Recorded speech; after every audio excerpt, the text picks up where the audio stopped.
अरे बाबांनो, मी त्या विमानात नव्हतोच. माझं विमान हुकलं असा आवाज कुठून तरी येईल असं दिवसभर वाटत होतं. आता देखील असंच वाटतंय. कालची बातमी ही खोटी ठरावी असं दिवसभर वाटत होतं. मित्रांनो, महाराष्ट्राचे लाडके नेते सलग 5-6 वेळेस उपमुख्यमंत्री पद भूषवणारे महाराष्ट्राचे लाडके कर्तव्यदक्ष अजितदादा पवार या जगात राहिले नाहीत, ही गोष्ट मनाला पटत नाहीये. लाखो मेले तरी चालतील, परंतु लाखोचा पोशिंदा जगला पाहिजे, ही रीत किंवा ही म्हण तरी तुम्हाला माहिती आहे. राजकारणामध्ये बरीच लोक येतात, बरीच लोक जातात, बरीच लोक मरतात. असा नेता जाणे ही राष्ट्राची हानी आहे, ही महाराष्ट्राची हानी आहे, ही आपल्या राज्याची हानी आहे, ही सर्वसामान्याची हानी आहे. कारण की उपमुख्यमंत्री अजितदादा पवार ही सर्वसामान्यांची संपत्ती होती, सर्वसामान्याचे नेते होते, आपल्यातील माणूस होता. माणूस कसाही असेल, परंतु माणूस हा कामाचा होता.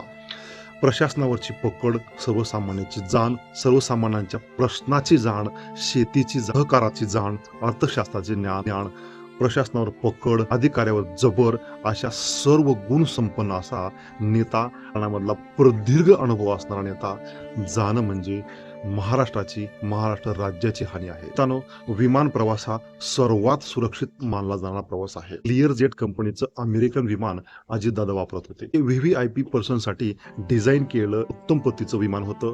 याची रेंज म्हणजेच एका उड्डाणामध्ये जवळपास 3,500 किलोमीटर अंतर हे विमान पार करू शकत होतं. 35,000 फुटापर्यंत हे विमान उडत होतं. एका व्यावसायिक विमानामध्ये ज्या गोष्टी असतात त्या सर्व गोष्टी या विमानामध्ये होत्या. छोट्या रनवेवरती देखील हे विमान उतरू शकत होतं. अशा सर्व गोष्टींनी युक्त असं हे विमान होतं. परंतु हे विमान कसं काय पडलं, याचा अपघात कसा झाला, याची चर्चा सर्वत्र होत आहे. परंतु नियतीचा खेळ होता, वेळ आधीच होती म्हणावं लागेल. परंतु या ठिकाणी अजितदादा वाचले असते, वैमानिकाने आपलं कौशल्य पणाला लावलं असतं. तर असं म्हणत आहेत की धुकं होतं, धुक्यामुळे धावपट्टीत दिसली नाही. तो 8:30ची टायमिंग होती, एवढं देखील धुकं त्या ठिकाणी नसावं किंवा नसेल असं वाटतं. यामध्ये वैमानिकाचं जे काही कौशल्य आहे ते कमी पडलं असं म्हणावं लागेल. बारामतीचा रनवे हा टेबल टॉप प्रकारचा रनवे आहे.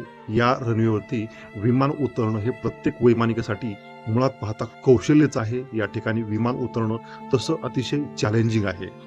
आणि मोठ्या विमानतळावरती जी ऑटोमॅटिक लँडिंग सिस्टीम असते, ती सिस्टीम वैमानिकाला मदत करत असते विमान उतरण्यासाठी. तर रनवे हा छोटा होता, त्या ठिकाणी अशा पद्धतीची सिस्टीम अस्तित्वात नव्हती. ही खेदाची गोष्ट आहे. म्हणजेच या रनवेवरती विमान उतरवत असताना वैमानिकाला ती धावपट्टी किंवा तो रनवे हा काचामधून पाहूनच विमान त्या ठिकाणी उतरावं लागतं. लक्षात घ्या, एखाद्या विमानामध्ये तांत्रिक बिघाड झाला किंवा काहीतरी प्रॉब्लेम झाला तर जवळची धावपट्टी नसल्यामुळे विमानाचा अपघात होत असतो, किंवा धावपट्टी जवळ नसल्यामुळे विमान पाण्यामध्ये नदीत उतरवलं आहे, या गोष्टी देखील तुम्ही ऐकल्या असतील, पाहिल्या असतील.